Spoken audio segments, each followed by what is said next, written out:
Hello. Oh my gosh, I feel like hi. I'm looking like very up today. I don't know why. But anyway, hi everyone. Welcome to Big Dumb Monsters Summer Camp Book Club edition.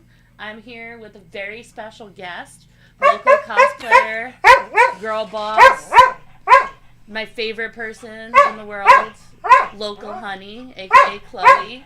And we're here to talk about some spooky books, and Connor's just going to scream as usual. Maybe he'll scream through the whole episode, just like he did for Fortnite. Buddy, could you fucking not? You're okay. Okay, cool. Anyway, all right. So today we are talking about Neil Gaiman's Coraline. We're talking about the book and the movie. It was a nice little quick read, I will say. Yeah. I think it was a good choice. But I tried to pick things for this book club that I knew Chris wouldn't do on Big Dumb Monsters, like stuff that they were less likely. Yeah, like I didn't want to poach anything from them, so I was like, okay, Coraline. And it's like a cult classic. If Chris saw it, he probably would have thought that it was a musical in the first place, so that probably would have just deterred him from watching it altogether. Yeah, it does have those vibes. Yeah. Yeah. But it's not a musical. It is so much more than that. It is, I really think at its core, a story about resilience and bravery. And that's pretty cool. But we'll get into it in just a second. We'll do some light BSing. We just got back from Kineticon. Woo! That was a thing we did. How was your Kineticon, Chloe? It was great. I had a nice time. It's nice to see, you have the friends that you see on the con circuit that you only see a couple times a year, and then, you make a bunch of new friends and stuff, too, so it's cool to connect with new people and also see people that you only get to see at these kind of events, you know what I mean? So, had a great time. I will say, I think the vibes at Kineticon are just immaculate. Yes. I think they're really good vibes. It's like summertime vibes, it's everyone's just there to, have a good time and, be chill. Yeah. I never, last year was my first year, but, I never have problems with people at Kineticon. It is, just a vibe. Yeah, I like that it's warm outside at night because it's summer, so it's there's always parties going on the stairs. And there's stuff you can do all day and go outside. This was the first year that I went to that. Yeah, and it was the outdoor rave or whatever was going on. And there was beach balls flying around, Hell yeah. and it was wild. It's a good, super fun, good ass summer, and the weather was gorgeous, so it was great for people watching, which is my favorite aspect of a con is just sitting in one spot and just watching all the cosplayers go by and people recognize each other and meet, and it's I'm just a lame-o, and you're just whoa, I like that costume. That's from that thing that I liked years ago. I feel bad because I don't know, I was with my friend Michelle, and I feel maybe she hasn't gone to as many cons. She went to Kineticon with me last year, but I felt I was scaring her because I was just yelling at I just yell at people at conventions. I'm oh my god, I love that. It's just I love when people yell at me. Yeah, when I'm I know, me too. That's the best part of conventions. Yeah. And if I see something I like I'm gonna tell you, because likely you spent a fuck ton of money on your outfit. So one thing I also really like about Kineticon is that it's a more family friendly con, and I love kids and I love seeing children in costume, and also it's really cute when the kids recognize your costume. When I was Gwen, kids little kids in Spidey suits were talking to me, and it was just so freaking cute seeing all the little kids in cosplay. And you're gonna laugh. The one thing that really got people excited this weekend, that weekend, was the ghost face. And I mean, that was a pretty good cosplay. I was sitting outside of that ice cream place that was over there, the creamery. Yeah, It's by Mm-hmm. Subway, on that little by strip. Yeah. So I was sitting there because Michelle went to get ice cream, and I was I'll just sit. I had to go to the bathroom, so I went to the bathroom, and then I was sitting outside in the front in the full with the little maid outfit, with the little maid outfit and the mask. A family comes out. And, I was oh, shit, maybe I'll take off my mask because I don't want to scare the kids or whatever. And they're oh, it's a Ghostface from Scream! Oh, my and God. I'm in a maid costume. I love it. And this little girl came over, fist bumped me, and she was are you the Ghostface from the Scream? And I was yeah, I am. Yeah, but don't be afraid. It's fine. And I was did you guys get ice cream? And they were yeah. And I'm oh, I like that you guys like scary movies. And they were yeah, we're gonna go see Sonic over there. There's Hell someone yeah. dressed like Sonic. Yeah. And, oh my god, I met someone dressed like Shadow, and they're a mutual of mine now, and shout out to you if you're watching this. You are not, but it was the coolest fucking Shadow cosplay I've ever seen, and we made a new friend, so it's cool to see people who like the same things as you. We used to have Sonic OCs as an inside joke, and mine was a simp for Shadow. It's like, I know he likes that other girl, but like, I'm here. Who wouldn't be? I mean, I'm a Knuckles simp myself, and that's on the record. We love that. Please put that on the record that I love Remember Knuckles. Ugandan Knuckles? What? Remember Ugandan Knuckles? Yeah. Let me show you the way, Queen. My students were obsessed with it. They would draw it and stick it in my mailbox for like a while. It was great. It was a good time. But yes, Kineticon, good vibes. Coming up, we have Fandom Fest coming up in our local area, which is very exciting. It'll be my first time at Fandom Fest, and I'll be doing my fun horror panel that I did this past weekend. And I'm going to get really good at that panel, apparently, because I'm doing it again at Tampa Bay Comic-Con. Nice. Well, actually, at Fandom Fest, Chris will be on the panel, too. Oh, so nice. That'll be fun. And then he'll do it on for Tampa Bay Comic-Con as well. Because we're lunatics that are going to Tampa Bay in August. Like, you know. Slay. Yeah. The one time everyone doesn't want to be in Florida is the time that we're going. We went there. We went to Tampa for my birthday in August a couple years ago, and we stayed in Clearwater, and it was like fucking gorgeous. Yeah, it's like, pretty it close. was really, Really nice. Clearwater's like maybe like an hour away from where my sister-in-laws are, so cool. It'll be fun. It'll be a good time. It's a great convention center. I went to a library convention there, which was also being held at the same time as a tattoo convention. So lots of tatted librarians. We loved it. Love that. Yep. All right. Anyway, now that we've BS'd, it is time to dive in to Coraline. What is your like first experience with Coraline? Like, do you remember when it came out? Like the movie came out? I read it. I read the book before the movie came out. You hear that? I read the book before it came out. My sister actually, who's actually my cousin, told me, she was like, I think you would really like this book. I was 11 years old, and she recommended it to me, and I was like, okay, sure, I'll check it out. And I read it as a child. And it scared the shit out of me, but I fell in love with it. And then the movie came out. Do you know what year the movie came out? I was much older. 2008 or 2000. I was in high school when it came out. Okay. So like 2008. And I'm a few years younger than you. Yeah. So yes, I read the book before the movie came out, and it was scary as shit. And then I was really excited when I saw they were doing a movie adaptation, and obviously the movie is fantastic. But also, it actually is a very good adaptation.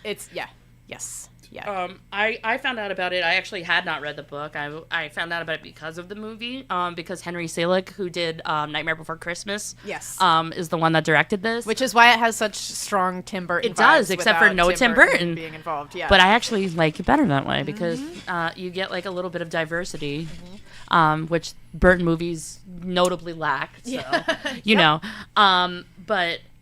I found out about the movie because of that, and I was like a big Nightmare Before Christmas stan. I mean, like I have been since I was younger, but like especially in the high school years, like peak Hot Topic, like Jack Skellington, Shane Wallet vibes. Yeah, so I was like, oh my god, I have to see it. It looks so cool, and like just I remember the trailer of like that tunnel, like the cool like glow in the dark tunnel. Yeah. And like that's like one of the first things that I remember seeing and being like, oh my god, I have to see this movie. Yeah. And then I went to see it in the movie theaters. I remember that, and I remember being like, wow, this animation is so good. Like, obviously like we've come a long way in stop motion, like from that time too. But like just the jump from Nightmare Before Christmas to that, like fantastic, just fabulous. But. Anyway, yeah. So you read the book. How old were you when you read the book? I believe I was 11. I want to say I was 10 or 11 years old. Like fifth or sixth grade. I read it, and one thing that has always stuck with me, fun anecdote, is in the book. She's like, there's like a bit where she's like trying to like write a grocery list down from her mom, and she misspells sausages. Oh my god, I love it. And she writes SOSIJES, and I currently work as a waitress, which I have done for years. And whenever someone orders sausage, that's how I write it. When I take someone's order, I write it that way. Story. I just read that part today. Yeah. Oh yeah. So here's her story that she wrote on her dad's computer. There was a girl. Her name was Apple. She used to dance a lot. She danced and danced until her feet turned into sausages. And it's spelled weird. SOSSAJES. Yes. Sausages. And that has followed me through my adult life. Yeah, that part always makes me laugh. Like, I've read this multiple times now at this point, and, like, every time I get to it, I'm like... she can't spell. Like, it just, like, drives home the fact that she's just, like, a cute little kid. Just a little kid, yeah. But, yeah, we'll get into... Because I have things to say about Coraline herself. Okay. But... So, do you know, like, a little bit of the backstory of this book? Because I was reading about this, and this is... Okay, so this is wild. So, Neil Gaiman started writing this in, like, the 80s, like, the late 80s. And he was writing it for his older daughter, whose name is Holly. And apparently Holly likes scary shit. And, like, all of her stories that she would make up were about, like, witches and, like... fairies and all those things. So he was like, her story's gonna be scary as shit. So I'm gonna write a scary story. Wound up like writing it in his free time, like, but he's like, I have kids, so it's like, my free time got less and less, basically. And he wound up not finishing it until his youngest daughter. He finished it when she was 6, and like the other daughter was like older by that point. But they both really liked it, so he's like, oh yeah, like it makes me feel good that like you can't outgrow Coraline. Like it's like, yeah. And he doesn't call this a children's book. He actually calls it an all ages fiction, like, which is like cool because fair. I think you would look at it and be like, oh, this book is for little children. Nope, it's fucking not. Yeah. And we'll talk about that as well too. But I thought that was cool. And he said when he was like reading it to his daughter or whatever, there was like an interview I read a while back, and I seem to recall something about this too. Yeah. And he read it to like, and he was like, oh, and she wasn't scared, so like I don't think it's that scary. And she was like, actually, I was fucking terrified, and like she just didn't want to tell him that she was terrified. Yes. So that's pretty cute. Funny, I think too. Yeah. But I really like the fact that it's like from his own experience and perspective. Like, her house is based on the house that they were living in. Oh, really? And they had moved when the oldest daughter was, I don't know, they moved from England to America. Okay. And like that house was like a big inspiration. Like it's basically Coraline's house, and he was thinking like he wanted to set the book in the house, like for some reason. And like he was like, there was a door in his house, like the door in that house. Okay. And he was like, I wonder if that went somewhere. Like, cool. But he's like, there was a brick wall there, but like, what if there wasn't? Like, so, hilarity ensues, I guess. Chaos ensues. Cute. But yeah, so I was like, I was really interested to hear about his process of writing it, basically. And another thing that was really weird is when Henry Selick got the rights to the movie, and he showed a picture of what would be Coraline's house. Neil Gaiman like didn't show him any pictures of the house, and he was like, "That's my house." Like, isn't that weird? That's so cool. Oh, but that like just leads. That's like good writing. That's yeah. Yeah, that's like what you picture when you picture the apartments. Yeah. As like an old house with like with crazy kooky neighbors and things like that. I think it would be cool to live in a place like that. I was thinking that the whole time I was watching the movie. I do not. I want everything to be quiet. If there was a man doing gymnastics and training. A big band, a Russian man on the roof. Yeah, I don't think I would love that. Yeah, Chris, can you actually start the movie so we could watch it? Oh, I do. Oh man, woo-hoo. Here I am. I'm like, this dude is slacking. No, yeah. All right. So we're just gonna have it playing in the background. I'll probably wind up like just skipping around at some point. But one thing I would like to say about the film is that this opening sequence is fucking terrifying. It's so cute, though. It's cute, but also horrifying. Like, I think the doll, like, they just set out, like, a collectible that's, like, doll. Yeah. And it comes in, like, a really cool box, and I want it really bad. But I that's one thing that I wrote down was that the opening sequence, like, horrified me deeply. It reminds me of that sequence in Toy Story where they're, you know what I'm talking about? I used to rewind that over and over again. I also really used to like the way that the Cheetos looked in Toy Story, too. Because they looked, like, extra yummy. Extra good. But, yeah. There's a lot of differences between the book and the movie. I remember when I went to go see this, because I don't think in the book they talk about her physically or the entity physically making the doll. So I thought it was interesting that they show like, oh, it's like actually being sewn up and stuffed and like made like a normal doll. Yeah, the whole doll thing I think it's unique to the film because there's no doll stuff. Is there not? I thought there was.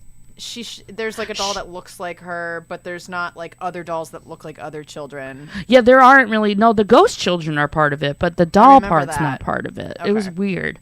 And I thought I inserted it into the book in my brain. So, okay. But she, the big plot point of the dolls in the movie is that she uses the dolls to spy to like get more information about her, so that way she knows how to like lure her in. Yep. But the dolls don't exist in. Hey, Boots is saying she was told to play with her toys. Yeah, yes, she was. But I lost my train of thought because Donna was barking. But what what the heck was I saying? The dolls don't exist. Oh, the dolls don't exist, right? And the dolls are her eyes to what's going on, and also the rats. But the rat part is in the book. The doll part is not in the book. Weird. But I do kind of like. I mean, I get why they had to add things to the movie, right? Oh yeah. Because I mean, like, it's a very short book. It's like under 200 pages, and you need a full at least 90 minutes for a movie. So it's like, it makes sense, like why they added what they added. And one other thing that they added that's very significant in the movie, which you said you wanted to talk about also, is YB. YB. She's really fucking mean to that kid. Yeah. And she's not mean in the book. I feel like I think I like book Coraline better than it almost seems like book Coraline is younger because she gives a lot of like angsty preteen prepubescent kind of movie. Yes. Well, it's in Dakota Fanning, right? Like it's young Dakota Fanning is which she's fantastic. She really is just such a great actress. Yeah. But yeah, like movie Coraline is like noticeably like she's like she's anger, snippy, and yeah, like you could tell she's going to like junior high school. Like she's like she's got that junior high school asshole energy inside of her. Yep, for sure. Yeah. But yeah, book Coraline does read a lot younger to me, and I think maybe I just relate to book Coraline more than movie Coraline because she's like more adventurous and like imaginative and stuff like that. Like she writes like the little story and stuff like that, whereas like she's got like the imagination, like she's playing that game with the stick right now with the she's more like Alice in Wonderland curious, whereas the book Coraline is more like making up a world entirely of my own and more imaginative. She's like she's doing it to cope with like with her life, her family situation, which is really sad, but like also very relatable. Yeah, which I feel like they go more into in the book as well, like just how like shitty her home life is. Like you can tell here, but I also think making her more of a preteen who's more angsty kind of takes away from the fact that she was supposed to be in a household where like her parents just don't pay attention to her whatsoever, and you see that in the movie to an extent, but it's like. When she has the angst, it's like, okay, maybe she's part of it too. But in the book, sorry, go ahead. In the book, it almost feels like her parents aren't trying. Like her parents are just no. Actually, in the book, her parents are very absent. Like, but in here, it feels like her parents are like they're just like really strung out, like because of work, and they're stressed. It seems like they're like trying to make money, and like they're freaking out about like this catalog that they're writing because they're both writers. They write about like seeds and stuff, right? Or like and she's like, you write about gardening, and you don't even go out in your garden, which is funny. But yeah. I thought that was really interesting is the difference. I feel like they had to make the parents like a little bit more likable, like for the movie, like that to make them a little more palatable. And like as an adult, you kind of relate. As an adult, you watch it and you're like, oh yeah, I've been there. Yeah. But like in the book, it's like I guess like because you're seeing it through little Coraline's eyes, it's like it feels worse. So like even if that was the intention, it doesn't read that way. I think is a great time to insert my YB opinion. I think he's great in the movie, but I think the absence of him in the book just adds to the fact that she felt so alone. Yeah. Like Coraline in the movie is, she's an angsty preteen, whatever, but she has a peer. In the book, it's literally just her and these crazy ass adults. Yeah, and she talks about her friends from before she moved or whatever, like those two little kids who they have the pictures show her of. In the picture. Yeah. So clearly she has friends, whereas in the book, like I really feel like she's like a little kid and she doesn't have like the opportunity to have friends. Like she just moved. Even have someone there who she could potentially befriend, which is like why she's trying so hard to escape and why she goes down that route and falls kind of into that she hole. Calls him "Why be born?" That's why so. Why were you born? Why were you born? I'm like that's so rude. Fucked up. Yeah. Like what? I was like, I know you're he deeply unhappy. Just showed up, like he's like trying to be your friend, and he's got a cool dirt bike for some reason, but it never comes sticks back. In his hair and shit. Like, he looks like someone I would want to be friends with. Yeah. But yeah, no, and also diversity. We love her. Yeah. This movie has a lot of fun characters, I would say. Who is your favorite side character? This is my favorite side character in the movie. Bobinski. He's just so silly and funny. Besides Coraline, I love Coraline, but his name is different in the book. I realized that because I watched the movie and then I finished the book and I was like, oh, some other like Bobo. Russian his name is Bobo. Okay. And she's like, how many times do you get to? She's like, if I would have known his name was Bobo, I would have called him that more. Because how often do you get to call someone Bobo?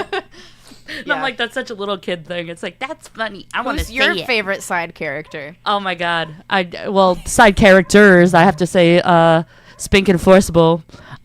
Strippers. full-on strippers in a children's movie. Maybe burlesque dancers, but still there are titties. Yeah, there's big boobies. Yes, big and boobs. I wrote down in my notes too. I just wrote strippers question mark because I forgot about the part where they're doing their whole burlesque performance, which we will also talk and they about. like talk about how they had like such a prolific stage career and did all these like Shakespeare and big name musicals and things like that. Yeah, and then in the book it really just seems like they're classic theater actors, but Yeah. in here they're like full-on porn stars or something. I don't know.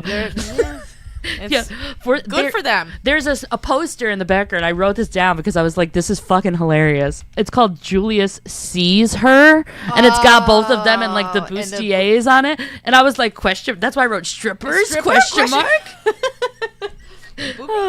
Boobies, yeah, definitely boobies. Yeah, no, they are just fucking hilarious, and I love that they have like 87,000 dogs, and then they taxidermy the dogs and put little angel wings on them in the movie.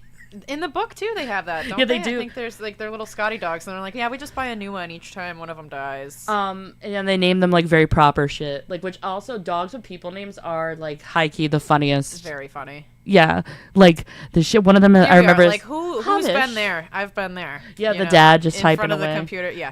And I said you could see like the bags under their eyes, and I'm like, me too. I had to cover those up before this podcast. This is great. double, like yeah, the tech neck. And like the dad especially, I felt like the mom was like clearly like she's like very stressed, and like the dad is just like sad, like, and it just makes me like I liked him better of the two parents. Yeah. Because I felt because he has that banger song later on. Oh my god. That was in the commercial, and that shit got stuck in my head all the time while this was playing. It's a good song. Making up for the song of Coraline.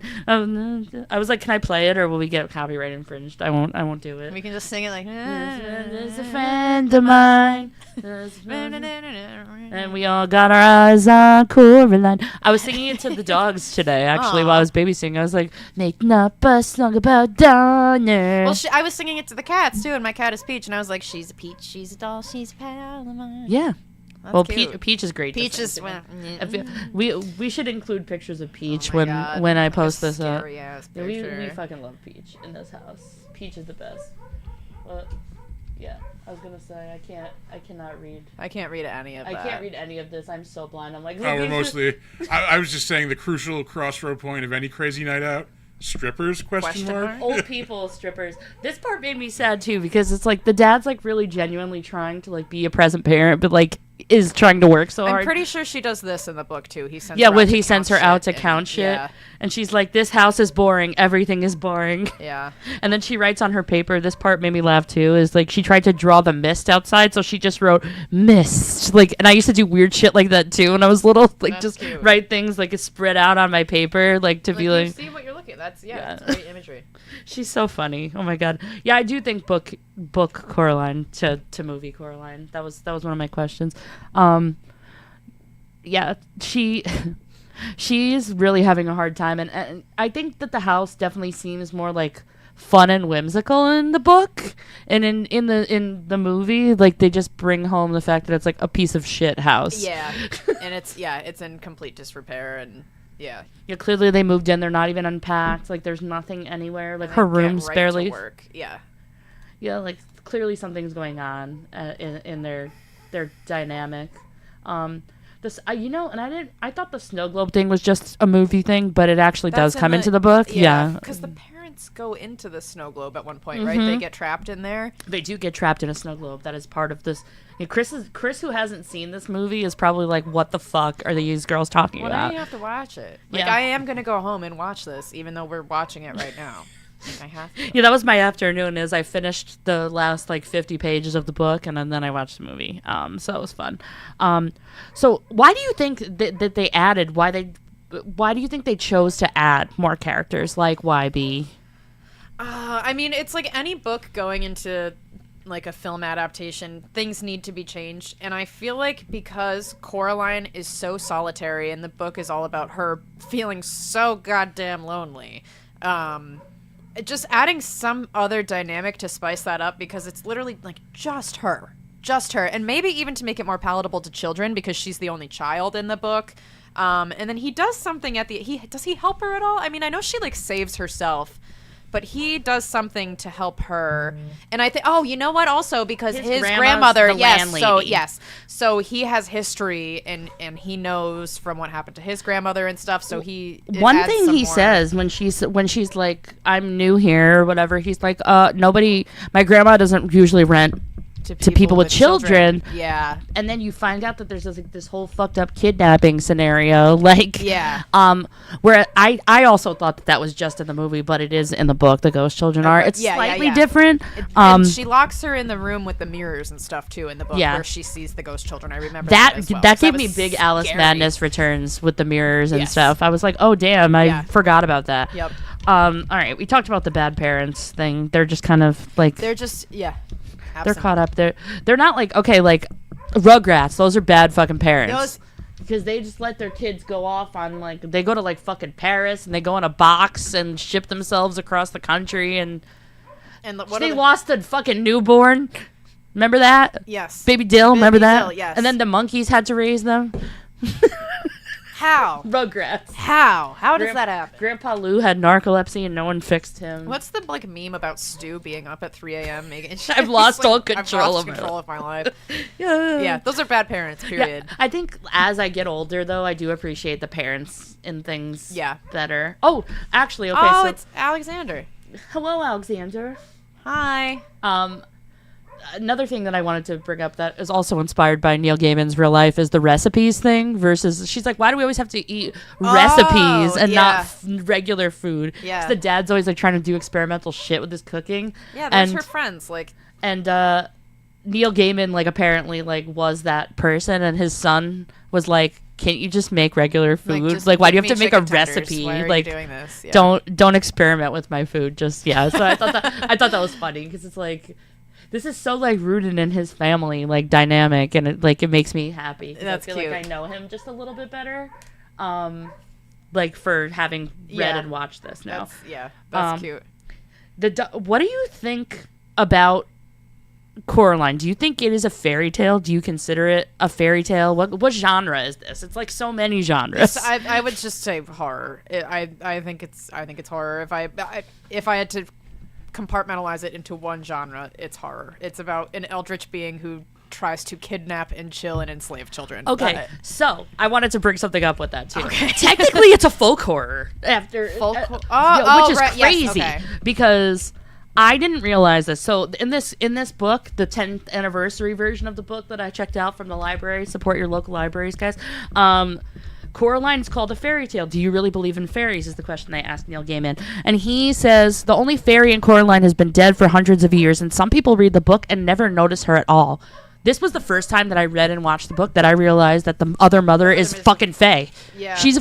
I was like, what? Shape-shifting and, I looked up the creature, and I will tell you what I found out about the creature in a hot second. Anyway, so he says... Paused the movie, by the way. What? You paused the movie. Oh, no. I'm so sorry.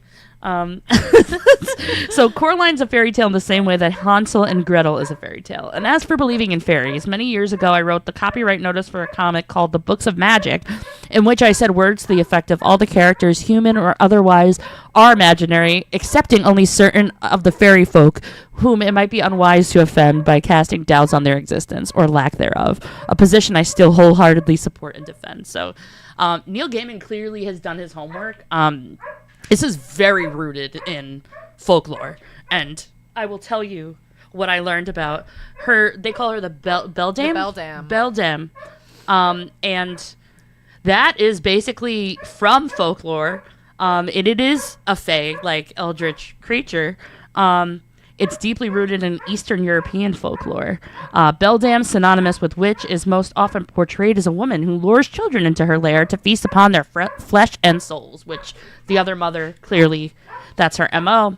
She studies her victims, which creates a perfect world to which they will be drawn, which is 100%. If you've read any stories about the fae, this is like classic fae. Trying to entice you and, yeah. Did you notice the fairy rings in this movie? Because I was in the shook beginning when I realized it. steps into It's the well is a whole fairy ring, and then after I read that in the Q&A, I was like more high alert of it, and that's when I realized that there are tons of fairy rings. Oh, here it is, making up a song about Coraline. This piano contraption is so fun and whimsical, and it just takes such a turn. Yeah. Yep. That scene later. Oh my god, when he's like it's like puppeteering. And it him. like covers his mouth, and like he's like Yeah. they like drag him back like this way, and it's like it's very hell yeah. hardcore horror right there. And the stop And motion this makes is it creepier. They might be giants. Yes, it is. I saw that actually on your Instagram. I was gonna post, say so I was saw like, that today, wow. and I was like, what? Okay. So apparently people were accused of being Beldam, like during the Like the witch trials and stuff. And there's a John Keats poem that talks about the Beldam. So Because why does that turkey look so good? oh yeah, this whole part made me This mad. whole- I had to pause the movie actually at this point because I hadn't eaten. It was like 12 o'clock, and I was like, I'm gonna go make a grilled cheese real quick. Yeah, I'm Torvin. Wait, I also want to. When she's cooking, when Coraline first shows up, she has the chicken oven mitt on, which I'm almost Oh my positive is God. mentioned in the book too. I want the chicken because oven they mitt. they It's try really to go cute. shopping, and Coraline's like, buy something interesting. Look, this one looks like a That's- rooster it's or the something. boots, And the is it- boots. Okay. She's like, I want Wellingtons. She wants the little wellies. She wants them because they look like animals, and she's like, can I Yeah. buy some fun stuff? Her mom's like, no, you have to be boring forever. Yeah, she wants to buy the Dayglow green gloves to be different than her Yes. friends, and I thought that was so cool. And then her mom's like, "No, She is fuck not you." like other girls. Yeah, I like the gravy train on Yeah. their table too. I want one of those. You know as the Bob's well. Burgers gravy train reference? This everything here looks so good. Yeah. And look at the Yeah, chandelier that's that makes fucking mango smoothies. That shit Mm-hmm. is sick too. Yeah. Anyway, so Beldam actually means ugly old witch, like translated apparently. It's an Eastern European like tale basically, and she's just a spider witch basically. Me too. And she really likes to lure in children, but sometimes men, which like good for her. So Romanian lore says that they used to guard the forest, which again, complete fae, like Yeah. total fae. And she basically became evil because she was like, humankind is horrible and they treat the forest like shit, and then decides to be crazy. And the stone that Miss Spink gives to Coraline, the Adder what does Stone. She call it? Adder Stone? Is that does she have a name for it in the book? There's something that she calls it where I'm In the movie, she calls the stick something because she's dowsing rod. The That's her dowsing dowsing rod. The Adder Stones are basically, they're called witch stones, and they were meant to protect your owner from dark magic and help them to see through illusions. Because she winds up looking through it, and that's to like find the relics that help her. yeah, the soul things. So yeah, I didn't realize how much of this he took from folklore, which is crazy. And the Beldam also talks about how she buries her own mother alive, like later in the book, and that's also part of the folklore. She says, swear on your mother's grave or something like that. And she said, oh yeah, I put her in there myself, and when I found her trying to crawl out, I put her back. Like, Oof. okay, yeah. And yes, they can shapeshift. They can create doppelgangers, and they can control the elements, which, if you're gonna have any powers, you might as well just get them all, right? You might as well become the Avatar. Yeah, pretty much. Earth. This Harry Potter ass moving picture reference when the yeah. Yeah. They're like, yeah, be my friend again. That's really sad, though, that she Yeah. had to move away from her friends. Oh, yeah, so the girl who stood trial for being a Beldam, was tried in Boston in 1656. Goody Cole was her name, and she was accused of causing a tornado, the deaths of 2 calves and a child, and turning into an array of creatures and having a familiarity with the devil. I said this at my panel this weekend. Do you ever wonder how many things that you have or are that would get you put to death for witchcraft? Yeah, Several. a lot. A lot. Yeah, so that's my little bit of backstory on the Beldam. Can't believe That's didn't realize that crazy. this was a fairy literal folklore. fae Yeah. folklore Cool. shit. Okay, Neil Gaiman, I see you. I'm so into. Yeah, it's always goody something. Goody- I saw yeah, good. like, I saw Goody Proctor with the devil. I love the Crucible, man. Same. So fun. I would love Same. to do a production of the Crucible. Oh my god, same. Yeah, Yeah, literally, yes. and it's just people being fucking crazy. We love that shit. Loves it. But Yeah. So the beldam, she real, and I'm glad I thought to look her up to find out, because once I like cracked the little code that he left for us in here, I'm so disappointed in myself for not knowing that. Yeah, really. Especially because I just watched The Watchers recently, and that's all about fae and stuff, and that's like my jam, is like forest magic. No, Yeah. you? Yeah, I love a forest. I like a forest. She loved a green witch over here. But yeah. Anyway, so if we're gonna say, is Coraline a fairy tale? Coraline is all the things. Yeah. Horror, cosmic horror, supernatural, ghost children, Titties, old titties, young titties. We got them all in here. Yep. We got them all in here. Yeah, I almost felt like Coraline. I wrote down in my notes that Coraline in the book seems a lot more skeptical of the adults, which I don't know if that's like because of her trauma or whatever, but I feel like she in the movie definitely plays more into the, like, she's like, oh my god, the other places, like, it takes her a while to realize that it's fucked up. Yes. Whereas in the book, I feel like she's oh, suspicious yeah. from Yes. the get-go. Yeah. Which I thought was interesting, because if we're thinking that book Coraline, oh, here's your boy, the Russian man upstairs, Mr. Bobinski. That's Bobo. On a bad day, that's how I feel myself. Like, I'm like, I like how she's like, why do all your packages smell? And then it's just like, because they're artisanal cheeses. Yeah. Like, yeah, we love that for her. Why don't people cosplay her more? She's such a little easy, cute outfit. I saw a couple at ConnectiCon this week, and I took a picture of one, actually. But yeah, yeah, she's cute. This guy's like gray. I'm like, are you dead? Like, what? He's and he gives her, he's like, beat make you strong. And Yeah. my friends and I used to say that to each other all the time. It's like quite true. Yeah, beat make you strong. She's just like so fun and cool too. Like, even though she's like kind of mean in the movie, I still would be her friend. Yeah, she rocks. She rocks for sure. Yeah, I thought it was interesting that the younger version of her, like the book, if we're gonna think that the book version is the younger, is the one that was more skeptical of the adults. I think it's because she needed to have a sense of self-awareness and some level of cleverness, because there is no one else there to help her. And also, I feel like they had to drag it out more for the movie, right? Yeah, like, because yeah. there's no way they could have, like, she would have figured it out. Yeah. I feel like she does figure it out sooner in the book, for sure. Yeah. She goes back at least 3 times to the place in the movie before shit starts going. Yeah. Whereas like in the book, I feel like she tries to feed her from the get go, and she doesn't really like eat the food. And she's like, I brought this apple. It's okay. Like, she eats her little apple. And when she's trapped in the mirror, she eats an apple. She's like, I don't trust. I think the other mother makes her a sweater in the book too. Yeah, that's in here too. Is that she leaves the one with the stars on it, which is so cute. I would buy that. Yes. Like, I feel like it exists. I feel like I've seen it somewhere. This guy like really has his whole hairy gut out. And look, that's what he says, beat make you strong, and gives it to her. Dirty ass tank top. Well, the mom like actually refers to him as a drunk several times in this movie, and I was like, oh. Maybe that's equating eccentricism to alcoholism. Like, if someone's different in a way that you don't understand, you're like, oh, they're an addict, they're a drunk, they're this or that. Yeah, she was like, Mom, I don't think he's drunk. I think he's just like weird. Just weird. Yeah, I think eccentric is the word she uses. It might be. I could be wrong, but I think that's the word she uses in the book to describe them. She's like, no, they're just different. Yeah. But yeah, he does look dirty as hell. Yeah, Mom in the movie is also much more sarcastic. Like, her like real self is much more sarcastic than I feel like book Mom is way nicer than yeah. Yeah, I feel like she's just way more perceptive in the book too, but also you're getting it from her point of view, so it could be that as well.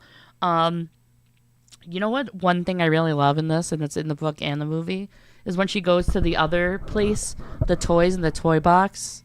They talk and move. Yeah, and they're like there's like a fun like little octopus, and he's like, "What's up, girl?" Yeah, like, yeah. like, I love that. I think it's cute how it's like really exactly like what she wants. Like, it's like what she thinks she wants. And she's like the other mother is really perceptive and able to see through the eyes of the doll, like, what exactly is wrong with his home life and what exactly she can do to entice her to come to the other side. That comedy and tragedy door knocker that these ladies have is also that. baller.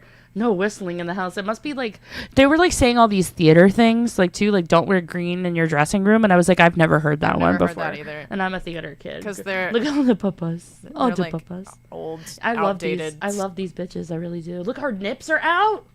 Her nips are out. The blue eyeshadow, that's a whore. Yeah, That's wait, a look, whore. just look really quick at just look behind them at the poster, Chris, because Spink, forcible, yeah. Like, look at these hot bitches. she's like, I don't know what is happening. And they have like curtains and lights in their home. It's like, this is a brothel. Look at this lady. Like, I love her.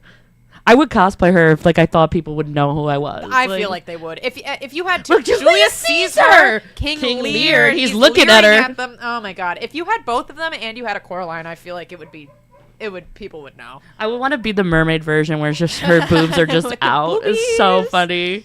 I like getting to know. I feel like the book starts with her getting to know her neighbors a little bit more. Oh, there's the taxidermy dogs that they keep. Love that. Yep. She just has shelves and shelves of like Yorkies Not for no weird reason. at all. Or Totally they're normal. terriers. They're like something. They're like I think they're Scotties. They're Scotty, Scottish Terriers. Yeah. like I was gonna say, is that what Kipper was? But no, Kipper was like.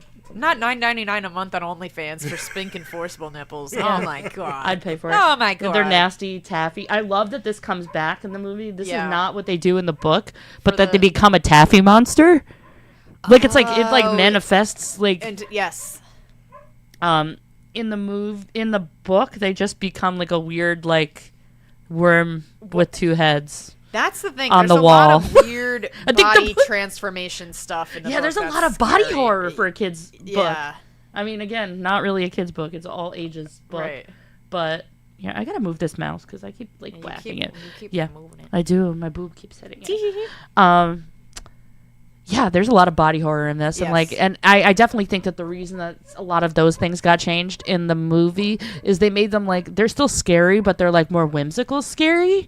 Like when the dad becomes the scary pumpkin, and like Yes. goes after her. And while she's in the garden, yeah. But in the book, can I say this now? or Yeah, am I go going ahead. back to Yeah, it? the weird- scariest fucking part of the book is when the other father is in the basement, and I can't remember exactly what happens, but she like hears a noise coming from the basement. She goes to open it. She goes down. It's dark. She's terrified, and it's like he becomes a blob of flesh that's like moving and like begging for its fucking life, and it's like disgusting and terrifying and Trying to find creepy.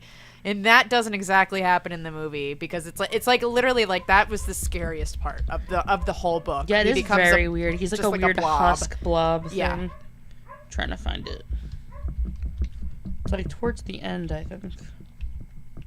Yeah. Da, da, da. That's like the end.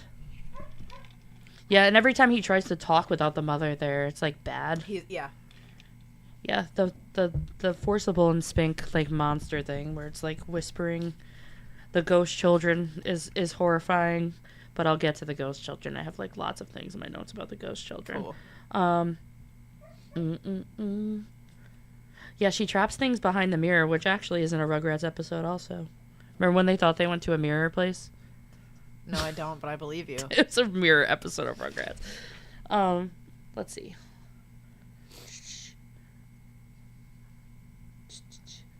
Oh no, these are the kids, and they're like, I think I was a boy once. I don't remember. And it's like sad, like, because they can't even remember what they were. And I feel like the outfits she describes them in the book are also translated on the movie as well. Like they're all from different like Time historical periods. era. Yeah. The one's like a little colonial ghost. Mm-hmm. And they have like a little picnic in like limbo in the book, and it's really sad. It makes my heart hurt. I can't find it. I'm trying my best, but I believe you. yeah. I was trying to find the scary husk dad. I thing. know. I meant to. Oh, like, wait. I see it. Okay. So it's Let's go. described as the thing was pale and swollen like a grub with thin stick-like arms and feet. It had almost no features on its face, which had puffed and swollen like risen bread dough. So it's just like this little swollen. It actually reminded me of, if you've read, I know you have, the Grady Hendrix, the How to Sell a Haunted House. Yes. It reminds me of like, what's his name? Pupkin. Puppet. Like just like a I little love nub Pumpkin. thing. Stop. Oh my Oh, god. Pumpkin. Oh, I love Pumpkin. I was just like, it's like a Pumpkin nub here. thing. And it still had the It's a black little button nub eyes. thing, yeah. And it had no mouth. Uh-huh. And it's like whispering at her. And she's it like, crawls out from the floorboards or a box or something. Yep. Like it's like fucking. and she doesn't weird. know what the fuck it is. It's Yeah. like, it's like, a person-shaped thing that she finds in a box. Like, she thinks it's like a dead body at first, I think. Like, is the implication. The other father is just another creation of the other mother. And she doesn't bother to, like, finish things. So it's like, there's, like, weird, they talk about, like, when you get to a certain part of the vision. It all goes blank It and just white. goes blank. And she's yeah. like, they're like, what is this? It's not a tree. She didn't create anything pumpkin past here. that. Pumpkin, oh my gosh. I can't even imagine him reading that. Like, we read that one to one Pumpkin. another, and he, like, literally in the middle of the night was like, pumpkin here, and I was like, stop it! we need to make that a movie. If you have not read Grady Hendrix's How to Sell a Haunted House, you That's absolutely pretty need good. to right now, Yeah. this minute. He has a new one coming out, Witchcraft for Wayward Girls, in, like, October, I think. I'm getting it. Nice. It's pre-ordered. Yeah. Oh, she says the thing was white, huge, and swollen also. It's just like a little pale, hairless thing. And like doughy. Like she touches it and it's like sticky like dough. Oh, just like nasty. And she like realizes that it's her dad because it has like her dad's voice kind of. But no face. And he's like, you need to get out of here. Like, I don't. She wants me to hurt you, but I don't want to hurt you. Yeah, It's like sad. 'Cause- Yeah. Yeah, this part. I was like, oh, it's so fun. It is, but yeah, pretty fucking cool. Yeah, I would go in. Would you yeah, go? I mean, yes, as an Alice in Wonderland girly, absolutely. Yeah. Yeah. Like, this is. Yeah. That I think part of what I like about this is like the Alice in Wonderland-ness of Yeah. it all. Yeah. Except for it's not like funny. It's like It's an horrifying. Coraline is an isekai. Yeah. And there's also, I feel like in the book, and I think they do it in the movie too, she talks about how her name is not Caroline. And there's like a big point about how her name is Coraline and not. So yeah, I think I feel like they put that in like also to show that like nobody really pays attention to her. Yeah. Like to just be like, oh, she's so forgettable, they can't even get her name right. Yeah. And like she says things a lot, and like the adults just kind of gloss over and keep talking over her. Yeah. A bunch of times. But the reason her name is Coraline is because Neil Gaiman was typing it, and he was trying to write Caroline, and it came out Coraline, and he said that he heard from somebody if you spell something wrong, like it might be for a reason. Like, so he was like, oh, I like it, I'm leaving her name as Coraline. This crazy motherfucker. It's crazy. Yeah I love the garden too as a secret garden girly. This part like So really got me. Just like she like, I think a lot of her likes and interests are things that would trick me into being one with the fae. Yeah. I mean, clearly it tricked other children because Yeah. we get to the ghost kids in a while. But yeah, another question I had was the significance of the mice. I really like, I don't understand why like the mice were part of it, because at the beginning where Bobinski like is talking to her, he like dives off the balcony in the movie, and this is in the book too. He says like, oh, the rats wanted me to tell you something. They said Coraline, but not Caroline. That's weird. Like, it was like the mice got her name right, and they said don't go in the door. My thought is that because mice are vermin and they exist for hundreds and hundreds and hundreds of years, so the mice that exist within this house have seen this shit happen. Not that the mice are, immortal and don't die, but the fact that, mice and other sort of vermin are a staple in old buildings like that. They have seen this happen time and time again, so the mice are kind of all-knowing in a way as well. They leave out the mice songs that they sing at her, which is like they all sing them in like all at the same time, like the devilly voice, I guess. And the one of the songs is, we have teeth and we have tails, we have tails, we have eyes, we were here before you fell, and you'll be here when we rise. Yeah. So like all these creepy songs. But yeah, what I'm trying to find that part where he's like, oh yeah, the mice said don't go there. Oh no, she's already in the other part. It's before she gets to the other part. Something with the mice. But anyway, oh wait, here they are. Here's more scary. She has dreams about the mice, and they tell her not to go somewhere. Yeah, we'll be here when we were here before you rose, and we'll be here when you fall.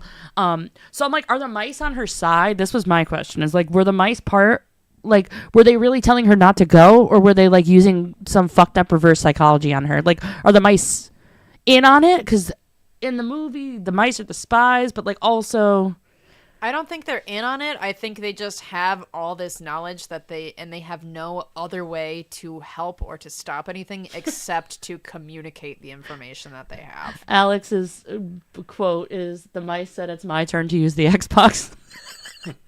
I love it. Yeah.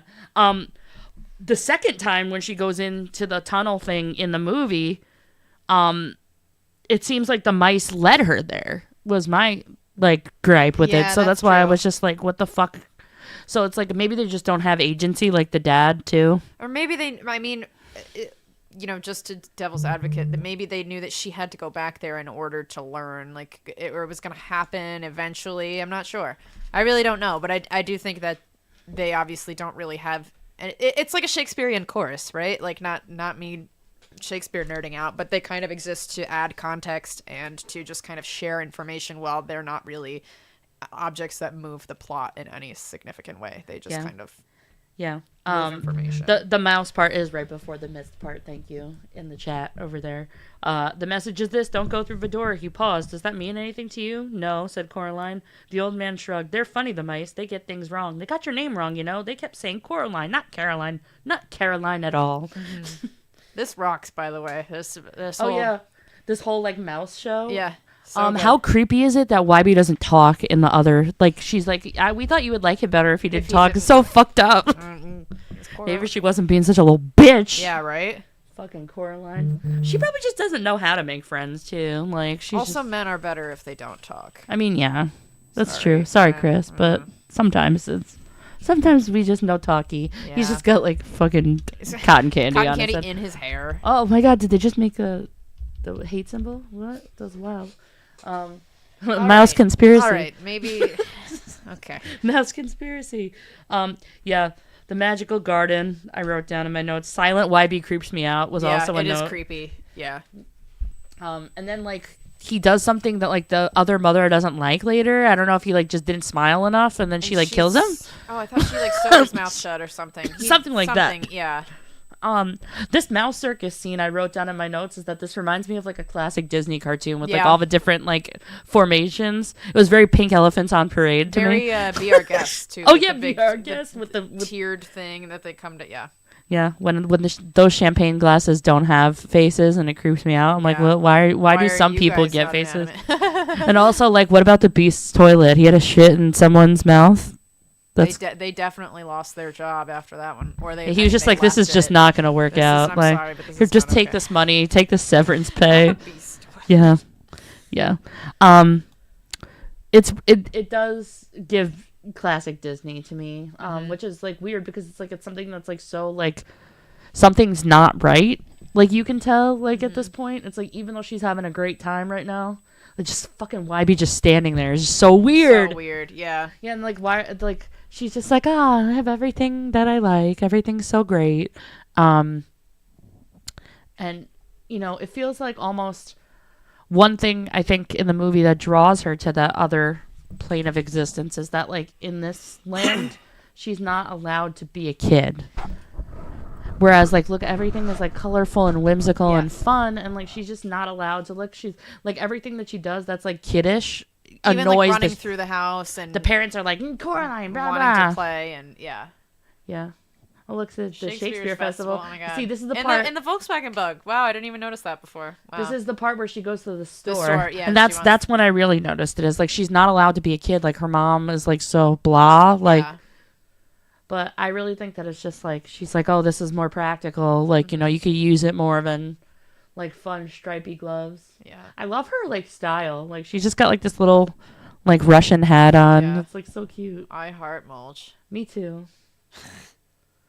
Yeah, I don't really understand what her parents are doing. And then there's like the little Shakespeare man out there. Oh my God, that's me. Yeah. What? Yeah, I don't understand.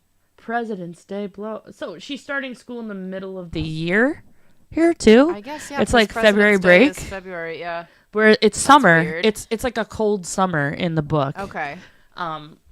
Which I think also like leads to the something's not right. Yeah, see, you see these kids right there, being kids, and she's like not allowed to be part of that. When she tries, the mom gets pissed off at her.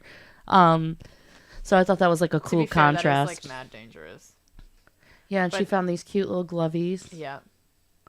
And her mom's like, dress like a pilgrim, bitch. Yeah. Yeah. That lady looks like she's on something also. The one. Oh, look at that contemporary cell phone at the time. Yeah. Another thing that's weird to me about the movie is that the cat still hasn't come. The cat is like immediately in the book. there, right? Yeah, the cat's just like part of it. If I had a nickel for every time Keith David voiced a cat, Yeah, I would have 2 nickels. but which is not that many, but it's still weird that it kind of happened weird. twice. Yeah. Oh my god. Yeah, Keith David, just such an iconic voice. Yeah. Did he actually wind up going to Film Festival last time?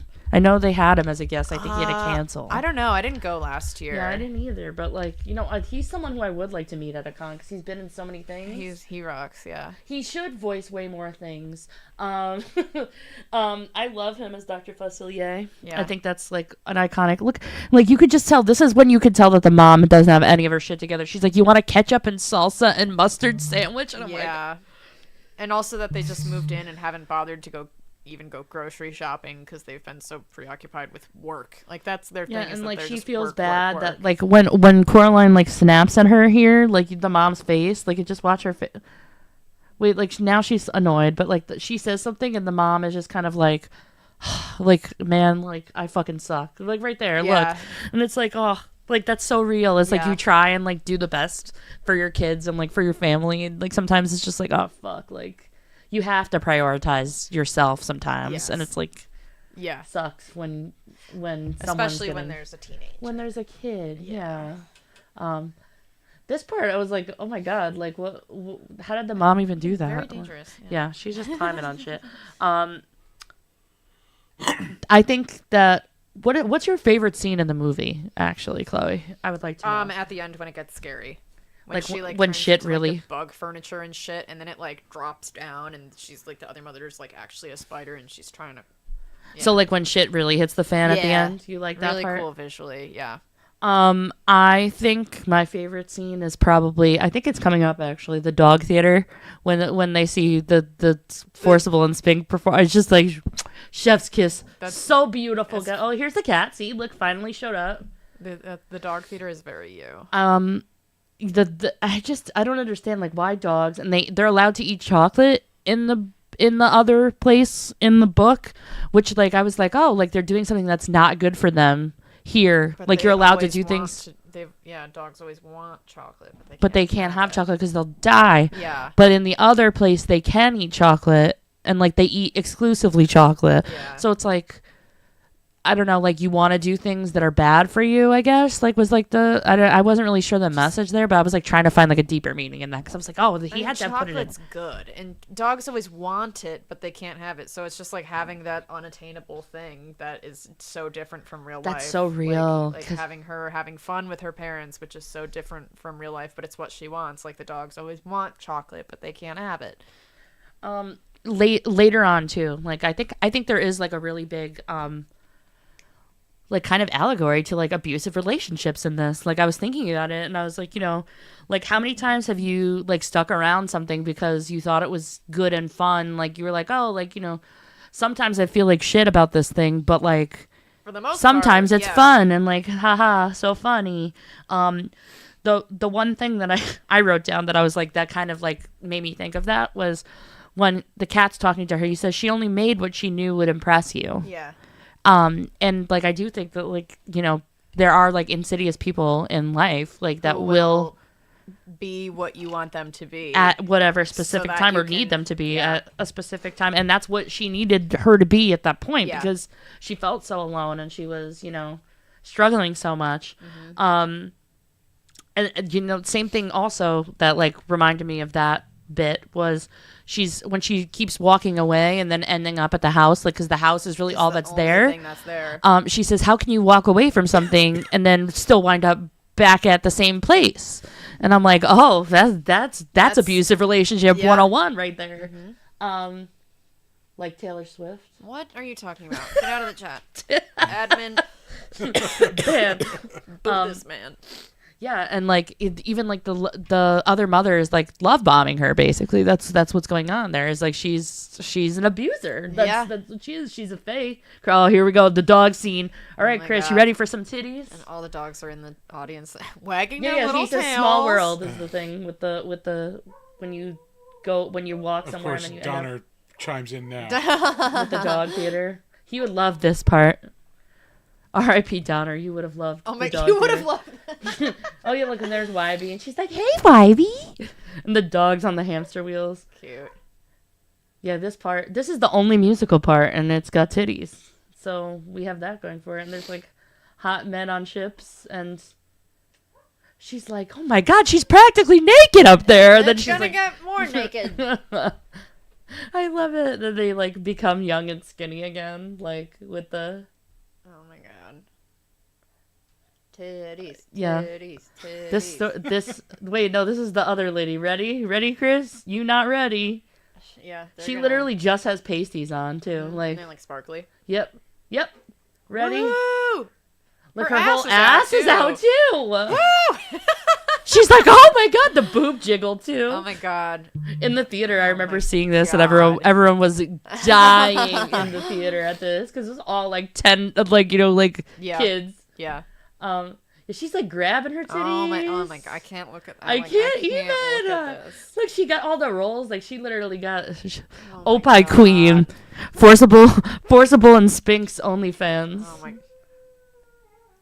He's just Donner likes the titties too. Apparently, yeah, and the dogs love this. So I was like, oh, maybe the dogs are supposed to be like men, because like the men are like the dogs that are watching them. Because I don't know. I was really trying to think. I was really doing my English teacher shit on here.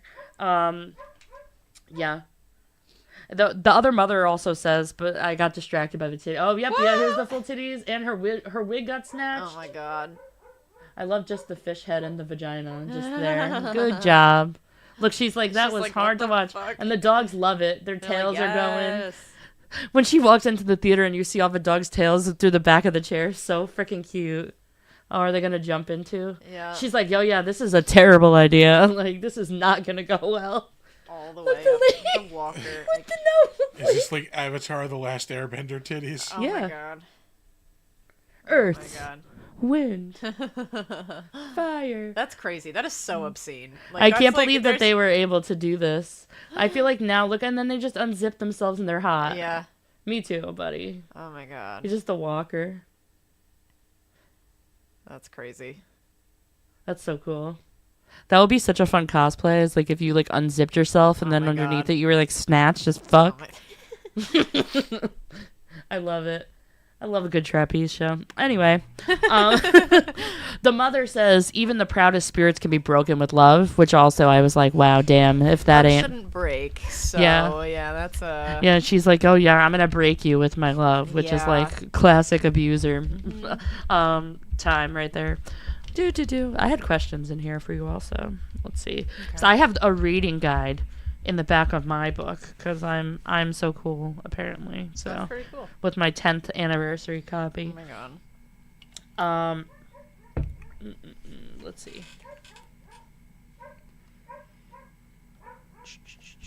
Oh yeah, so bravery is a huge theme, and I actually one of the things I don't like about the movie is that they kind of omit that little like conversation between her, like I think she's telling the cat about like there was a time where her and her dad were out and there was wasps and like they got attacked by wasps and I remember this. Yes. they started talking about like how being brave is knowing that you're scared and doing it anyway. Like I'll find a quote, but I probably should have took notes with the pages. Here she's starting to look more bug-like too. Like you see that thing And she's yeah, got on the back of her dress. in the book she's like, I don't know how I never realized that she doesn't look anything like my mom.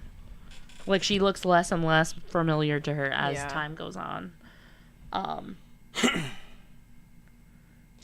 He wouldn't smile, that's what it is, so she stitches his mouth up in a smile. Yeah, that's some Joker shit right there. Oh my God. The Joker, baby. I love that the dad's always wearing his like little Hugh Hefner robe too. The cravat, like come on. Yeah, he's very slay. We love the dad. I think the dad might be one of my favorite characters too, because he just like was just a simp. He was just trying to be there. Yeah.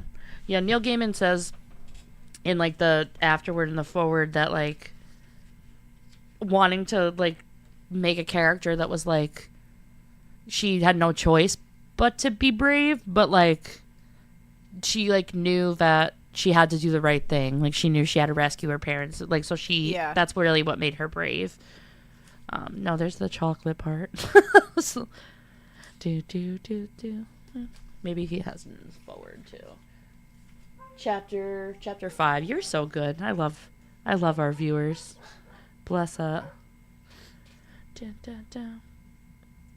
Yeah, when it's really sad when she's by herself in the in the book, like it hits harder because you, like we were saying, like she is just so alone. And she eats like the like basically like canned spaghetti for breakfast. It's like, oh. Yeah, she doesn't know where her parents are, so she just like sits down on the floor and cries, and I'm like, oh, so sad. But yeah, I think now is like where Coraline in the movie is.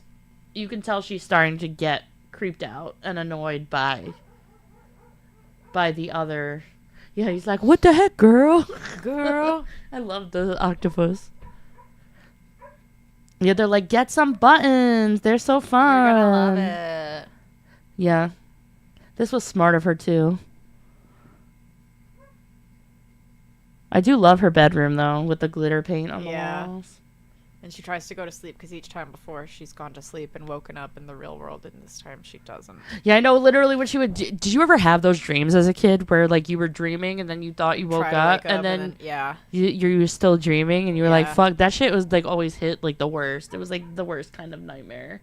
Yeah, when she wakes up from this, she's like, oh, crap. Literally. She's like, I'm still here. Yeah. Yeah, this house is everything opposite in the other? Like, because I was gonna say, because it was like the closet and then the stairs. I didn't know if it was the opposite way just now. If it was like literal mirror land. Yeah, this is the part I don't like with the dad, where he like gets like neck snappy a little bit. Yeah, he's got the cute little slippers. Like, remember when they're in the store in the book, and she was like, "Why can't I have cute slippers?" Yeah, look. Yep. They're like, no. They like pick him up and puppeteer him and shit. He just looks so done. Yeah, I'm glad they didn't do the weird husk of dad in this. Yeah, this. What the fuck? Like, don't like that. Yep. Yeah, they just turn him around. Like, because he's trying to be like, she's gonna hurt you. Yeah. He's not very remorseful in the movie. Like I said in the book, he's like, I don't want to hurt you, please. Yeah. Yeah. The garden does slap, though, man. Yeah, really for sure. It's a good time.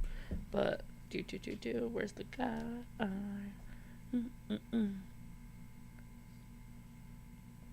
Huh, I like this question. Do the mirrors that she encounters in the real world and the other world reflect reality or illusion? Why do you think that they use mirrors in Coraline? I don't know. That's a good one. Do you guys do bathroom breaks on this podcast? You can totally do a bathroom break. I'll be right back up. Okay, I'm so sorry. I'm like holding it and I'm like, okay, wait. Listen. Maybe.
Sorry. Hey!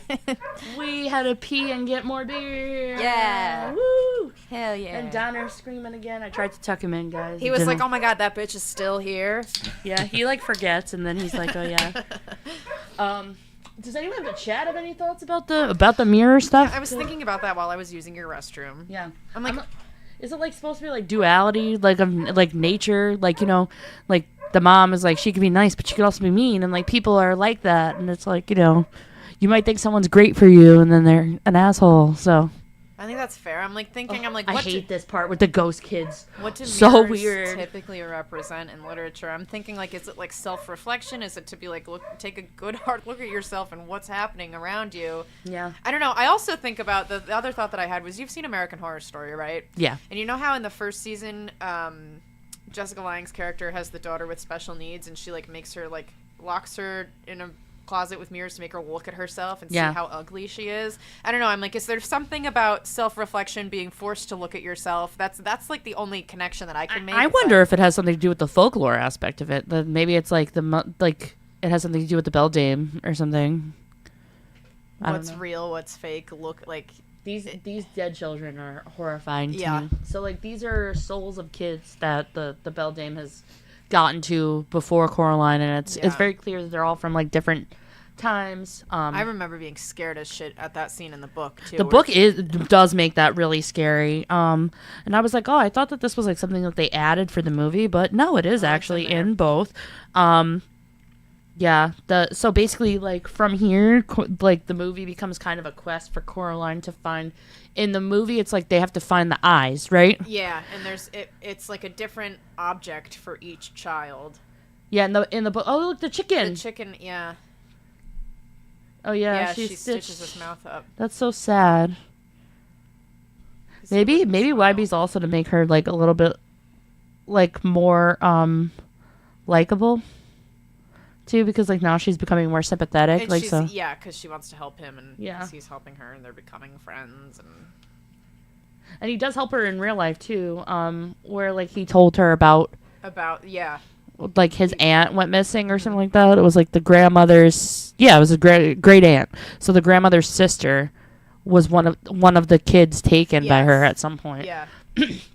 Which I actually thought that was a really nice touch. They added like in kind of like a personal like she at the end like heals all of that, like you know, she could, because it's clear that the house is built on some kind of like her nest. Like this is like clearly her nest, right? Like this tunnel, like the cute once whimsical tunnel is like now some dirty and nasty, and like the illusion is up now.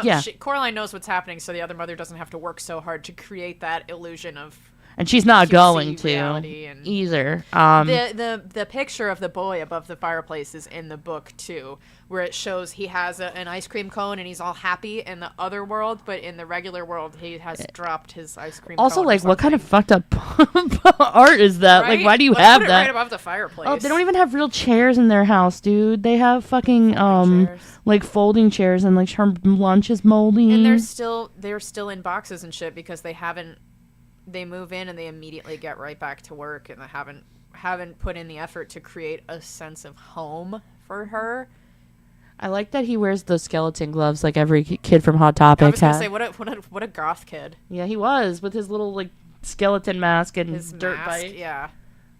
He's not like other boys. He's not. And she's not like other girls. No, so right. It's perfect. Yeah.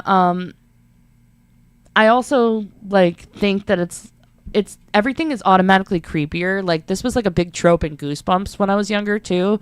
Like the kids know, but the parents can't like process it. And I mean that's one thing. That's one thing that creeps me out about it, I think, also, and like how in Derry like the adults like don't understand. Like it's almost like there's like a fog over everybody, and like all these things are happening to the kids.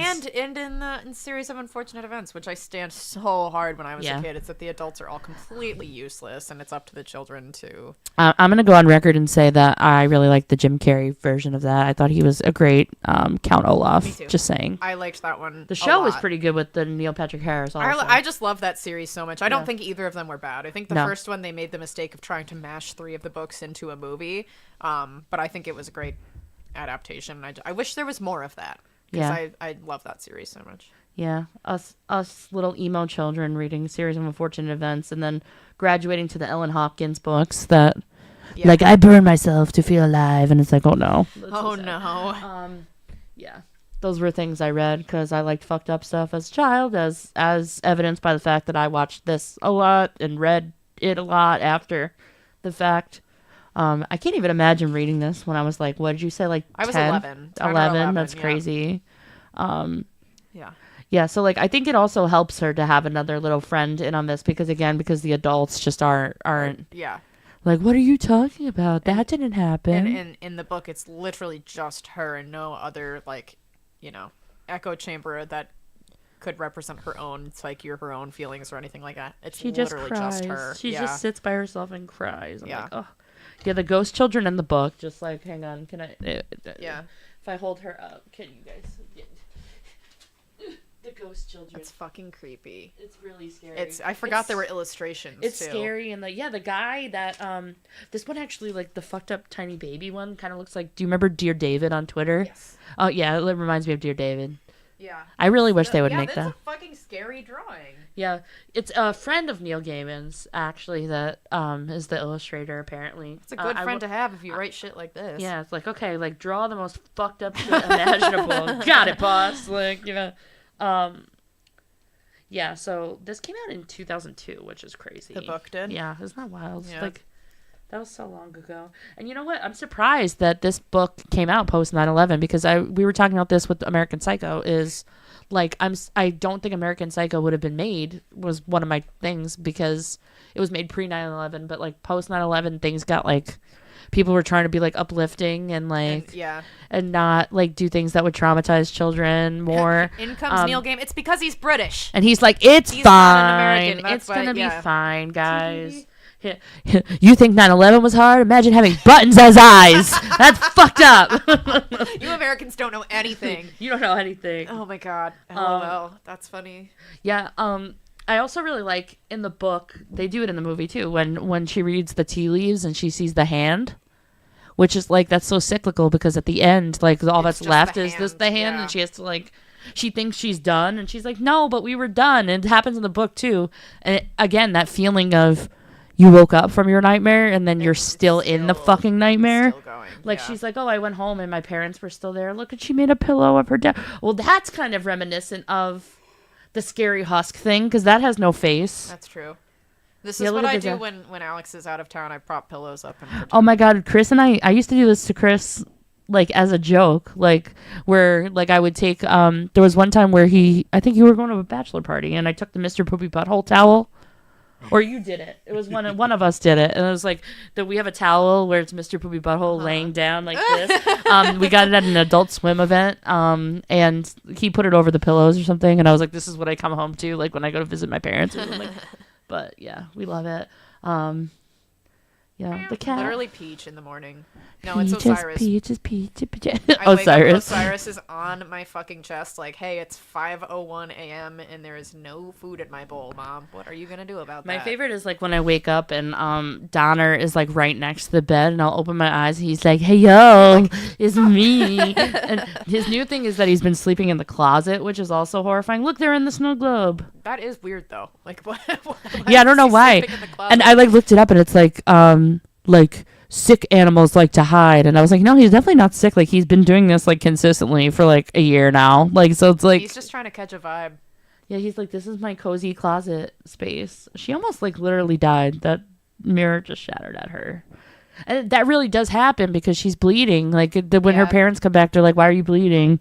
This is so sad though, because it's like, oh, the dolls. I don't like the doll aspect. And you know what? That kind of does remind me of dolls is a big part of Pumpkin. no, well, not even that. It's a big part of Long Legs.